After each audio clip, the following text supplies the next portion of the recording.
বলুন তো, সফল হতে কে না চায়? কিন্তু একটা কথা আমরা সবাই জানি যে কিছু পেতে হলে কিছু হারাতেও হয়। কথাটি জানা সত্ত্বেও কিন্তু আমরা ভালো কিছু পাওয়ার জন্য খারাপ কিছুকে ত্যাগ করতে পারি না, আসলে চেষ্টাই করি না। যখন আমরা আমাদের টার্গেটের উপর ভিত্তি করে অ্যাকশন নিতে শুরু করি, তখনও আমাদের কিছু অভ্যাসের জন্যই আমরা কঠিন পরিশ্রমের পরও সফলতাকে ছুঁতে পারি না। ভারতের মিসাইল ম্যান এবং প্রাক্তন রাষ্ট্রপতি ডক্টর এপিজে আব্দুল কালাম বলেন, তুমি তোমার ভবিষ্যৎ পরিবর্তন করতে পারবে না, কিন্তু তুমি তোমার অভ্যাস পরিবর্তন করতে পারবে, আর তোমার অভ্যাসই নিশ্চিতভাবে তোমার ভবিষ্যৎ পরিবর্তন করে দেবে। তাহলে আসুন আজকে জেনে নেওয়া যাক সেই সব অভ্যাসগুলি যেগুলি ত্যাগ করলেই আমরা ভালো কিছু, অর্থাৎ সহজেই নিশ্চিত সাফল্যের সম্মুখীন হতে পারবো। Number 1, I am the best, অর্থাৎ আমিই সেরা। হ্যাঁ, এটা ঠিক যে আপনি নিজের উপর বিশ্বাস রাখুন, নিজেকে সেরা বলে নিজের আত্মবিশ্বাস ও কর্মক্ষমতা বাড়িয়ে তুলুন। কিন্তু অনেকেই আছে যারা বিশ্বাসটাকে অহংকারে পরিবর্তন করে ফেলে আর নিজেকে সবার সামনে সেরা, অদ্বিতীয় বলে তুলে ধরে, যেন তিনি একাই মানুষ আর বাকিরা এলিয়েন আর কি। আপনার আশেপাশে চোখ কান খোলা রাখলে এরকম অনেক অহংকারী মানুষ আপনারা দেখতে পাবেন, কিন্তু এই অহংকার সামাজিক ও কর্মজীবনের ক্ষেত্রে ক্ষতিকর। লোকজন আপনাকে স্বার্থপর ও অহংকারী ভেবে আপনার থেকে দূরে সরে যাবে, আপনাকে এড়িয়ে চলবে, যা আপনাকে সফলতা থেকে দূরে ঠেলে দেবে। তো সবার প্রথম এই অহংকার ত্যাগ করুন। মানুষের সাধারণত দুটি হাত রয়েছে, বাট অনেকেই প্রায় আরো একটি হাতের ব্যবহার করে থাকে। হ্যাঁ, ঠিকই ধরেছেন। নাম্বার 2, অজুহাত দেখানো। কখনোই কোনো কাজ শুরু করার আগেই বলবেন না যে না, এটা আমার দ্বারা হবে না। একবার চেষ্টা করে দেখুন পারছেন কিনা। যদি পারেন তো খুবই ভালো, আর না পারলে বসে থাকবেন না। হতাশ হয়ে পড়ার কোনো কারণ নেই। একটা কথা মনে রাখবেন, পৃথিবীতে সবাই সবকিছু করতে পারে না, বাট চেষ্টা না করে কোনো কাজ ছেড়ে দেবেন না। হয়তো ওই একটি কাজই আপনার জীবন বদলে দিতে পারত, যেগুলি আপনি কখনো অজুহাত দিয়ে ছেড়ে দিয়েছেন।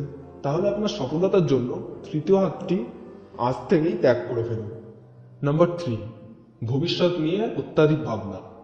হ্যাঁ, অবশ্যই আপনি ভবিষ্যৎ পরিকল্পনা করুন, বাট ভবিষ্যতে কি হবে না হবে তা ভেবে সময় নষ্ট করবেন না। ভবিষ্যৎ আপনার বা আমার কারো হাতে নেই, আমাদের হাতে তো রয়েছে শুধু বর্তমান সময়।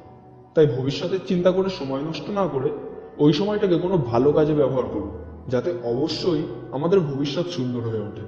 মনে রাখবেন, অতীত চলে গেছে আর ভবিষ্যৎ এখনো আসেনি, তাই হাতে শুধুমাত্র বর্তমান রয়েছে। বর্তমান সময়কে আপনি যে কাজে ব্যবহার করবেন, ভবিষ্যৎ তার উপরই নির্ভরশীল। যদি ভবিষ্যৎকে সুন্দর করার জন্য শুধু ভবিষ্যতের কথা চিন্তা না করে বর্তমানে আপনি ভালো কিছু কাজ করেন, তবে অবশ্যই আপনার ভবিষ্যৎ সুন্দর হবে। আর যদি সারাক্ষণ ভবিষ্যতের কথা ভেবেই কাটিয়ে দেন, তাহলে ভবিষ্যৎ সেরকমই খারাপ হয়ে উঠবে। Number 4, multiple targets and goals. হয়তো আপনি অনেক কাজেই পারদর্শী, কিন্তু যদি আপনি সবগুলো কাজকে টার্গেট বানিয়ে একসাথে করতে থাকেন, তাহলে আপনি কখনোই সফলতার শিখরে পৌঁছাতে পারবেন না। তাই এখনই আপনার কাজের তালিকা বানান, আর সব থেকে গুরুত্বপূর্ণ আর যে কাজে আপনি সব থেকে বেশি পারদর্শী, সেই কাজগুলিকেই পরপর সাজিয়ে যে কোনো একটি কাজকে সম্পূর্ণ ফোকাসের সাথে করতে শুরু করুন। আর সবসময় আপনার চুজ করা সব থেকে গুরুত্বপূর্ণ কাজটিতেই মাস্টার হওয়ার টার্গেট রাখুন।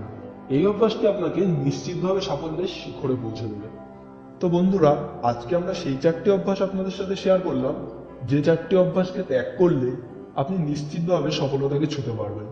পরবর্তী ভিডিওতে আমরা এই ধরনের আরো কিছু অভ্যাস আপনাদের সাথে শেয়ার করতে চলেছি, যেগুলি আপনাদের নিশ্চিত সাফল্যের পথ আরো বেশি মজবুত করবে। আমাদের পরবর্তী ভিডিও নোটিফিকেশন পেতে এখনই সাবস্ক্রাইব করে পাশের বেল আইকনটি অবশ্যই প্রেস করুন। আর আপনার আশেপাশে এমন কেউ যদি থেকে থাকে যার জীবনে সফলতার খুবই প্রয়োজন, তাহলে অবশ্যই তার সাথে ভিডিওটি শেয়ার করে তার পাশে থাকুন। কেমন লাগলো ভিডিওটি কমেন্ট করে আমাদের অবশ্যই জানাবেন। ভালো লাগলে লাইক করে আমাদের উৎসাহ আরো বাড়াতে পারেন।